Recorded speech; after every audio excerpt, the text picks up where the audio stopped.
దేవుని పరిశుద్ధ నామానికి మహిమ కలుగునగాక. క్రీస్తునందు ప్రియులారా, మీరందరూ బాగున్నారా? గడిచిన వారం నుండి మరి పరిశుద్ధమైన దినం వరకు దేవుని కృప మీ అందరితో తోడుగా ఉండి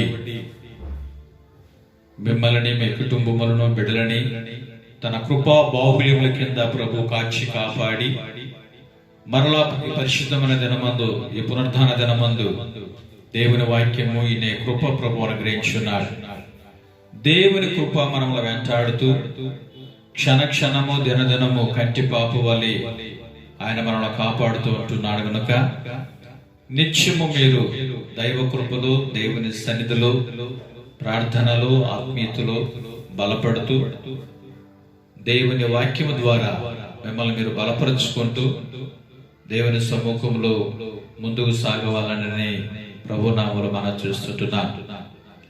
మరి మీరు ఈరోజు చెప్పబోయే వాక్యాన్ని మరొకసారి మీకు జ్ఞాపకం చేయాలనుకుంటున్నాను.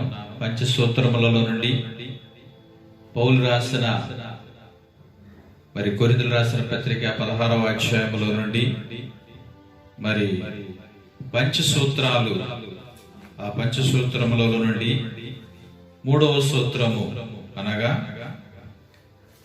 మొదటి కొరింథీయులు రాసిన పత్రిక 16వ అధ్యాయము 13వ వచనములో చెప్పబడినట్లు మెలకుగా ఉండుడి, విశ్వాసమందు నిలకడగా ఉండుడి, పౌరుషము గలవారై ఉండుడి, బలవంతులై ఉండుడి, మీరు చేయు కార్యములన్నీ ప్రేమతో చేయుడని చెప్పని వాక్యమును బట్టి మరి 3వ అంశాన్ని లేక 3వ సూత్రము అని మనం చెప్పుకోవచ్చు.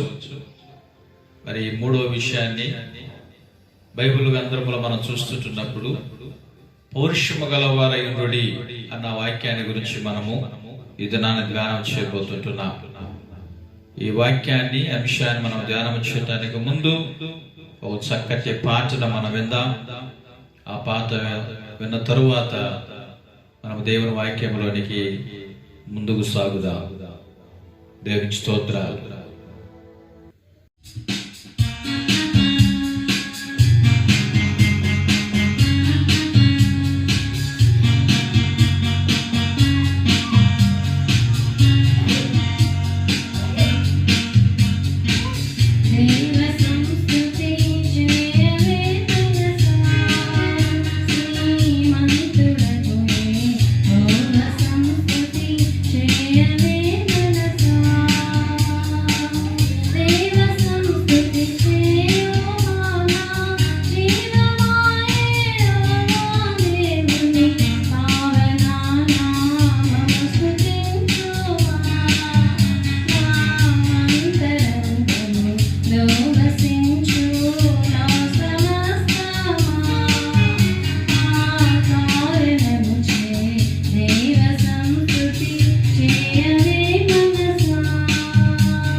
గమనించినట్లయితే పరిశుద్ధ గ్రంథంలో నుండి మనము చదువుకుంటున్నాం.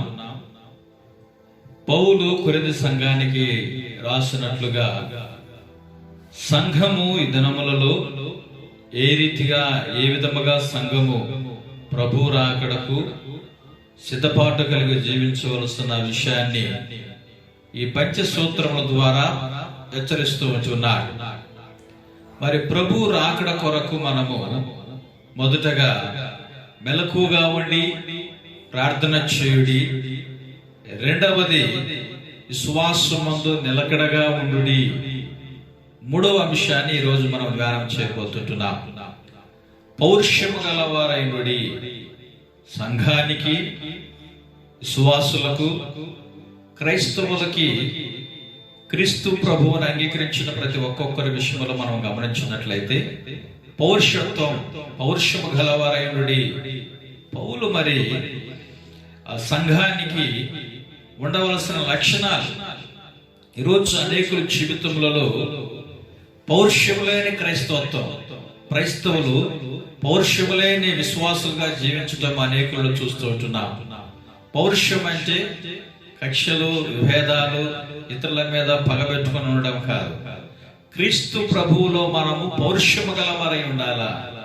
దేవుని సన్నిధిలో పౌరుషము కలిగిన వారై ప్రభువులో మనము ముందుకు సాగవాలనని ఈ అంశాన్ని యొక్క అర్థము, ఈ అంశం యొక్క ఉద్దేశము మనము హెచ్చరించుకొని క్రీస్తు ప్రభువులో పౌరుషము కలిగిన వారై, ఒక వ్యక్తి పౌరుషము కలిగి ఏ రీతిగా అన్ని విధాలుగా మరి పౌరుషం కలిగి ఉన్నప్పుడు అన్ని విధాలుగా అభివృద్ధి పొందాలని ఆశపడుతూ ఉంటున్నాడు. ఒక వ్యక్తి మీద మరొక వ్యక్తికి పౌరుషం అంటే ఎంత రోషం కలిగి పౌరుషం కలిగి ఉంటామో అలాగా క్రీస్తులో కూడా, ప్రభువులో కూడా, విశ్వాసములో కూడా, ఆత్మీయమైన జీవితంలో కూడా పౌరుషము గలవారై ఉండాలని చెప్పి పౌలు హెచ్చరిస్తూ ఉంటున్నాడు.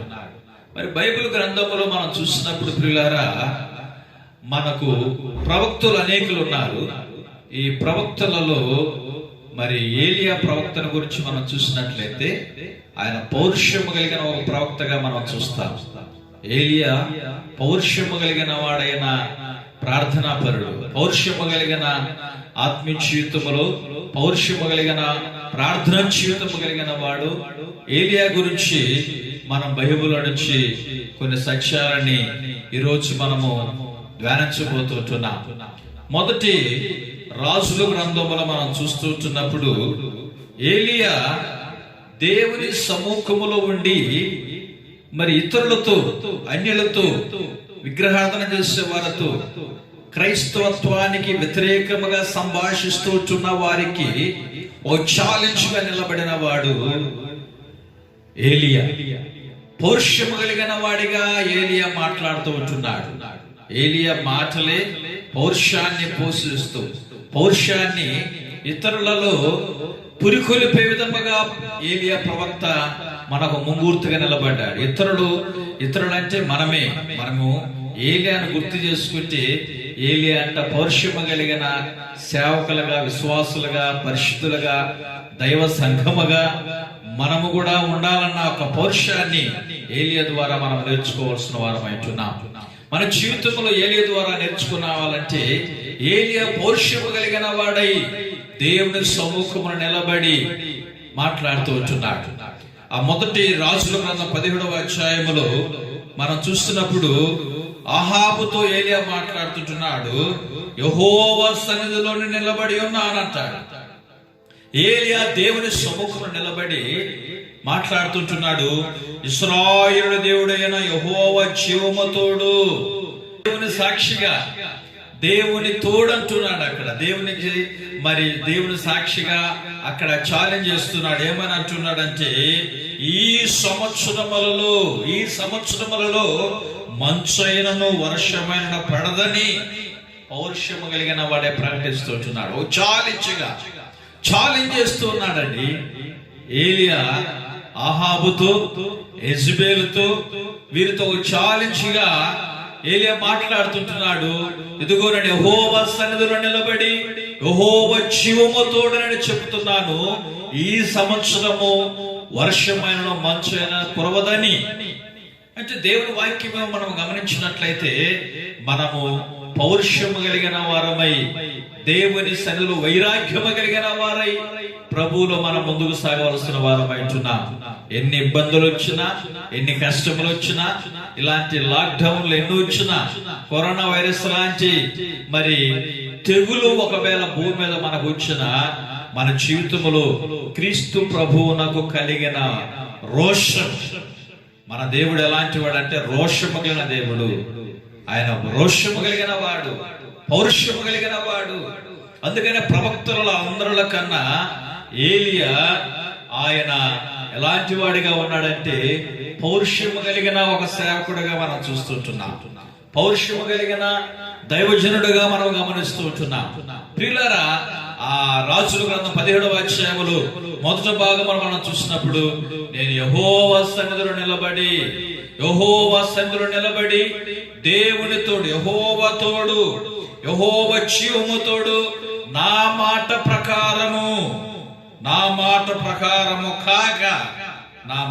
ప్రకారము కాక ఈ సంవత్సరములలో మంచైనను వర్షమైనదనను పడదని ప్రకటించును. పిమ్మట యెహోవాకు అతనికి ప్రత్యక్షమై, నువ్విచ్చట నుండి తూర్పు వైపునకు పోయి యోర్దానుకు ఎదురుగానున్న కెరీతు వాగు దగ్గర దాగి ఉండమని చెప్పి బైబిల్లో మనం చూస్తుంటున్నాం. అంటే ఏలియా ఎవరితో ఛాలెంజ్ చేశాడు? ఈ విషయాన్ని గమనించండి. ఏలియా ఒక్కడే నిలబడ్డాడు. ఏలియా ఒక్కడే పౌరుషం కలిగిన సేవకుడు నిలబడ్డాడు. ఏలియా 850 మంది బయలుదేవతల ముందు బైబిల్ చెప్పబడుతుంటుంది. 4 బయలుదేవత ప్రవక్తలు 450 మంది, అశ్వదేవి ప్రవక్తలు 400 మంది, మొత్తము 850 మంది బయలును ఆరాధించేవారు, పూజించేవారు, విగ్రహార్థన చేసేవారు ఎదుట ఏలియా ఒక్కడే ఛాలెంజ్ చేస్తుంటున్నాడు. 2 మనసుల మధ్య, 2 తలంపుల మధ్య మీరు ఎన్నాళ్ళ వరకు తడబడుచు ఉంటారు? 2 తలంపుల మధ్య మీరు ఎన్నాళ్ళు పోరాడుతూ ఉంటారు? 2 తలంపుల మధ్య ఎన్ని దినాలు మీరు జీవిస్తుంటారు? ఎన్ని రోజులు ఉంటారు? 2 తలంపులు. అనేకులు దేవుడు కావాలా, లోకం కావాలా, యేసయ్య కావాలా, లోకములో ఉన్నవి కావాలా, 2 తలంపులు ఉంటున్నాయి. అదినాలలో ఉంటున్న వారి జీవితంలో కూడా ఏలియా గమనించింది ఏంటంటే, మీరు 2 తలంపుల మధ్య మీరు ఎన్నాళ్ళు తడబడుచు ఉంటున్నారు. యెహోవాయే దేవుడైతే ఆయన అనుసరించుడి, బయలు దేవుడైతే వారిని అనుసరించుడని ఏలియా ఒక ఛాలెంజ్ రూపకములో అక్కడ బయలుదేవతల ముందు 850 మంది బయలుదేవతల ముందు నిలబడి ఉన్నాడు. వారితో ఛాలెంజ్ చేసి నిలబడి వారు వాళ్ళ పౌరుషం వచ్చి వాళ్ళ ఉదయకాలం నుండి సాయంత్రం దాకా వారి దేవతలకు వాళ్ళు పూజ చేశారు, ప్రార్థించారు, ఏమేమో చేశారు. కానీ అయితే వాళ్ళ ప్రార్థనగా జవాబు రాలేదు. చూడండి, ఏలియా 850 మంది బయలుదేవతలను, ఆ పూజారులను ఎదిరించి నిలబడిన ఏలియా వారిని గురించి చెప్తున్న మాట ఏమిటంటే, ఇదిగో మీరు ప్రార్థన చేస్తుంటున్నారు, మీ దేవుడు ఒకవేళ నిద్రపోతున్నాడేమో, దూర ప్రయాణంలో ఉన్నాడేమో, మీరు లేపవలసి ఉందేమో అని ఇంకా వారికి రోషము కలిగించి రెచ్చగొట్టారు. అయినా వారి శరీరాన్ని గాయపరుచుకొని వారు కేకలు వేశారు, కానీ వాళ్ళ ప్రార్థనకు జవాబు రాలేదు. ప్రియులారా, ఏలియాలో ఉన్న ఒక విశ్వాసము, దృఢ నమ్మకత్వము, ఏలియాలో ఉన్న యొక్క బలమైన విశ్వాసం ఏమిటంటే, నా దేవుడు నా ప్రార్థన ఆలకించేవాడు, నా ప్రార్థన జవాబిచ్చేవాడు. అందుకే ధైర్యంగా విశ్వాసముతో పౌరుషముతో 850 మంది ఎదిరించి నిలబడ్డాడు. వారు ఉదయకాలం నుంచి సాయంత్రం దాకా వారు బయలుదేవతలు కలిసి వారి దేవతలకు వారు పూజించారు, ఆరాధించారు, ప్రార్థించారు. ఏ జవాబు రాదు. అయితే ఏలియా సాయంకాల సమయంలో ప్రార్థించినప్పుడు పచ్చి కట్టెలో మాంసమును ఆకాశం నుంచి అగ్ని దిగి వచ్చి దహించినట్లుగా మన బైబిల్లో చూస్తున్నాం. ఇలాంటి ప్రార్థనాపరుడైన ఏలియా దేవుని సముఖములో పౌరుషము కలిగిన వాడై, అక్కడ బైబిల్ మనం చూసినట్లయితే రాజుల గ్రంథంలో రాయబడి ఉంటుంది, యెహోవా కొరకు మహారోషము గలవాడనై నేను ఒక్కడ మాత్రమే మిగిలి ఉండగా వారు నా ప్రాణము తీయుటకై చూచుచున్నారని ఏలి అంటాడు. చూడ, దేవుని సముఖములో ఏలియా మాట్లాడుతున్నాడు, యెహోవా కొరకు మహారోషము గలవాడనై నేను ఒక్కడన మాత్రమే మిగిలి ఉన్నాను అంటాడు. అంటే అనేకులు ఉన్నారు, కానీ రోషము కలిగిన వ్యక్తిగా ఏలియా దేవుని సముఖంలో నిలబడి ఉన్నాడు. రోషము కలిగిన ప్రవక్తగా, రోషము కలిగిన దేవుని సేవకుడుగా, రోషము కలిగిన దేవుని ప్రవక్తగా బయలుదేవతలు ఎదిరించి నిలబడ్డా. ఈ రోజుల్లో మనము కూడా ఈ లోకములో కలుగుచున్న ఉపద్రవాలు, ఈ లోకములో మనకు ఎదురవుతున్న ఉపద్రవాలు, సమస్యలు, పోరాటాలు, వీటిని మనం ఎదురాడి నడబడవలసిన వారమైతున్న పౌరుషము కలిగిన వారం నడబడాలి. యాకోబు రాసిన పత్రికలో పౌలు రాస్తాడు, అపవాదిని మీరు ఎదిరించుడి, అప్పుడు వాడి మీద పారిపోతాడంట. ఎదిరించాలి, ఎదిరించినప్పుడే జయము కలుగుతుంటుంది. దావీదు గొల్యాతును ఎదిరించాడు, గొల్యాతు మీద దావీదు జయాన్ని పొందుకున్నాడు. దేవుని సముఖములో ఉంటున్న దేవుని బిడ్డలారా, మనము పాపాన్ని ఎదిరించాలి, లోకములో ఉన్న వాటిని ఎదిరించాలి. మనకు ఎదురవుతుంటున్న సమస్యలు, మనకు ఎదురవుతుంటున్న పోరాటాలు, మన విశ్వాసమునకు, మన ప్రార్థనకు, మన ఆత్మీయ జీవితానికి ఎదురయ్యే అది ఎలాంటి పెద్ద సమస్య అయినా మనము ఎప్పుడైతే ఎదిరిస్తామో అప్పుడే మనకు విజయము కలుగుతుంది. ఏలియా రోషము కలిగిన వాడై 850 మంది దేవతలను ఆరాధించే పూజారులను ఎదిరించాడు. ఆ ఎదిరించిన విశ్వాస జీవితమే ఏలియాకు విజయాన్ని ప్రభు అనుగ్రహించాడు. ఏలియా అంటున్నాడు, నేను యెహోవా నామమున, అంటే యెహోవా జీవము తోడు, నేను దేవుని సముఖమున నిలబడి నేను ఇదిగో ఛాలెంజ్ చేస్తున్నాను, సవాలుగా ఏలియా మాట్లాడుతుంటున్నాడు. ఈ సంవత్సరం వర్షమరణం మంచైన కురవదు. అరితిగానే ఏలియా చెప్పినట్లు 3.5 సంవత్సరం భూమి మీద వర్షం కురవల. అలాగనే 850 మంది దేవతలను ఎదిరించి నిలబడి మరి దేవుని సముఖములో ప్రార్థిస్తే ఆకాశం నుంచి భూమి మీదకి అగ్ని దింపిన ప్రవక్త ఒకరు ఉన్నారంటే ఆయనే పౌరుషము కలిగిన, రోషము కలిగిన ఏలియా ప్రవక్త.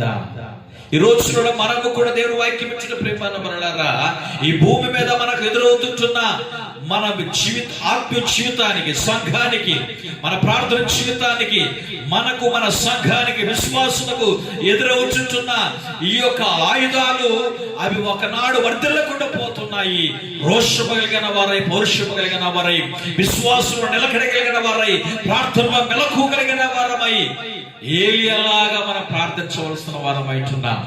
ఏలియాలాగా పౌరుషము కలిగిన వారై క్రీస్తు నామము నిమిత్తము నడవలవలసిన వారమైతున్నాం.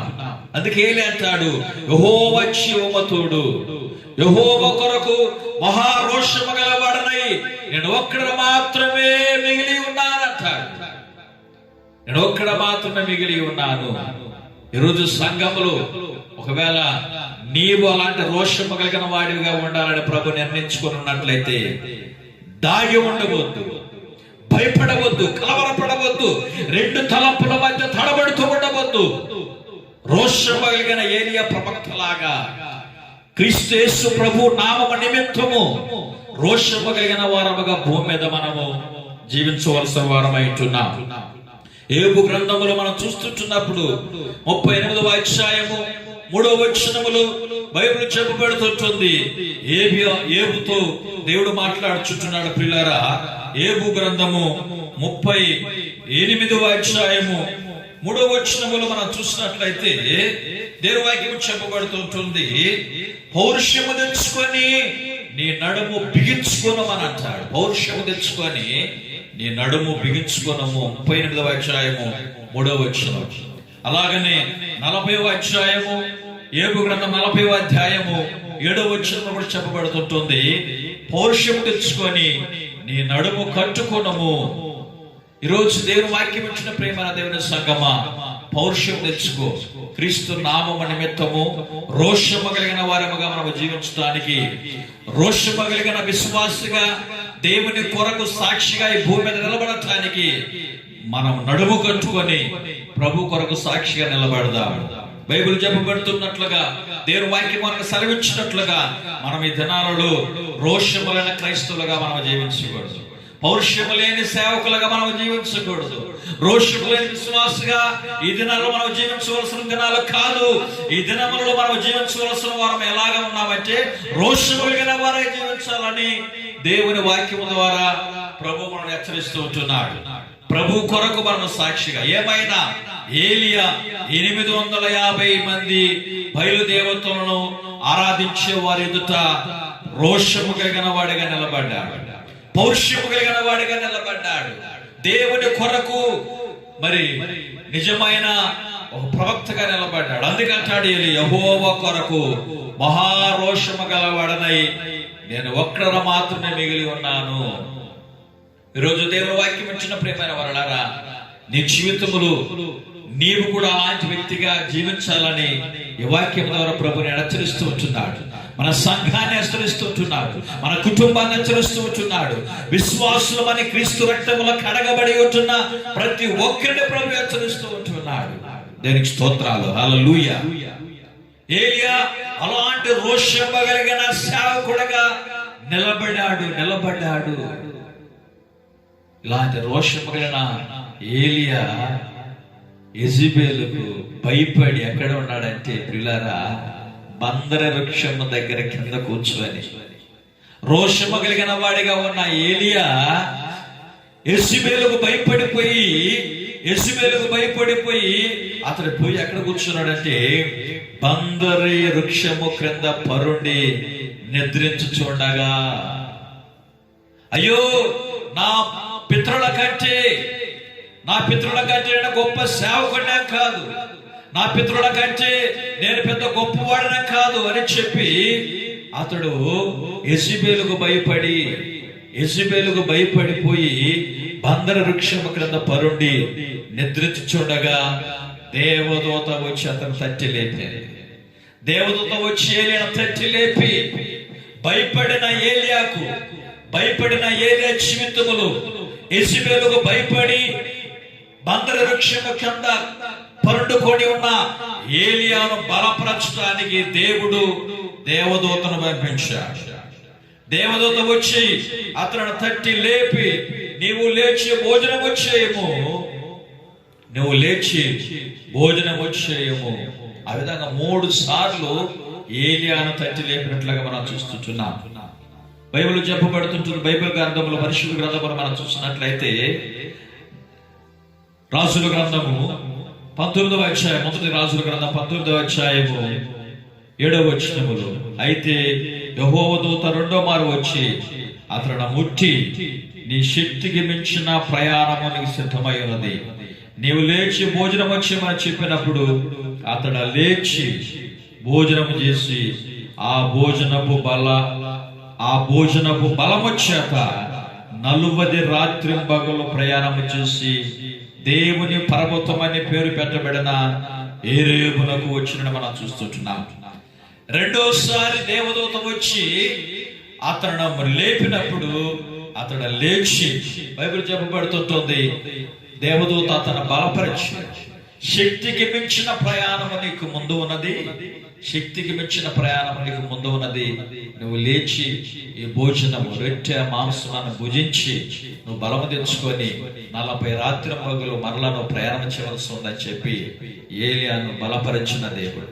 ఈరోజు ఒకవేళ నీవు కూడా బలహీనంగా ఉన్నావేమో, ఏదో ఒక దానికి భయపడిపోయి, ఒకప్పుడు మంచి ప్రార్థన పరుడులుగా ఏలియా లాంటి పౌరుషము కలిగిన వ్యక్తిగా, ప్రార్థన జీవితమైన వ్యక్తిగా ఉండి ఈ దినమన లోకములో ఎదురవుతున్న ఈ సంభవాలు చూసి, ఈ లోకములో ఎదురవుతున్న ఈ సమస్యలు చూసి భయపడి ఉన్నట్లయితే ప్రభు నీతో మాట్లాడుతున్నాడు.